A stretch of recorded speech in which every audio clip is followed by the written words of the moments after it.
Kapag ba na bad trip yung trip, ibig sabihin ba nun na puno na siya? O na-stress lang? Namungan naman. Ulitin ko! Ah, Kapag ba na bad trip yung tree, 3. ibig sabihin ba nun na puno na siya? O na-stress lang buguag yung pistihan? Iso na, mag-joke ang bugoy. Tree! Puno! Magani, 3 gani puno. Ang ibig sabihin ba nun na stress? Bugo yung pistihan.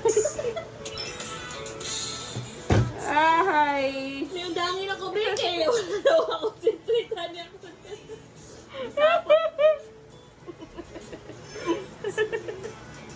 Huwag ka na maro. sige, Mek. Dili ni joke! Ako rin basahan!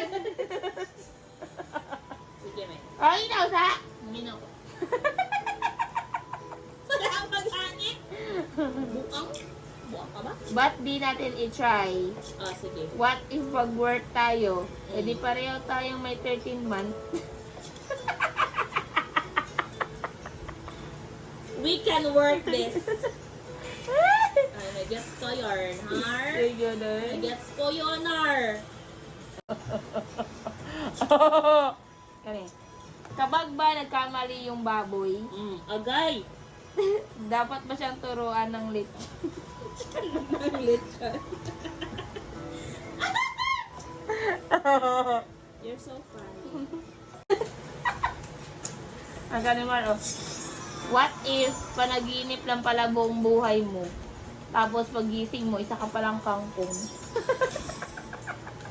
What if potato? Carrots na lang ko. Payag ka. Dili. Gawin kang angel ni Lord. Pero sa condense. Hindi ganun mo nasa trip niyo mo nang ga-joke. Oh my God. Mar, kalimar, oh.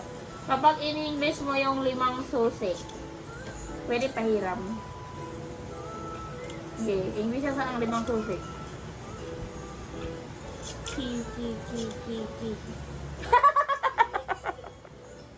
Asa na English sa susi?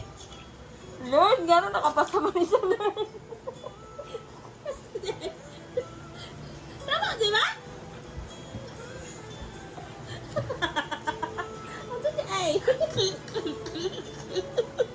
Susi. 5 susi, ki. 5? 5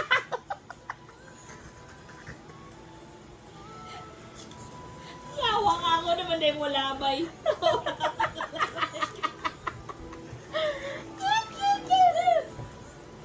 Sobra, ano makakabugoy? Ang saan makay? Di, galagot ako di ba? Na bukol ka na.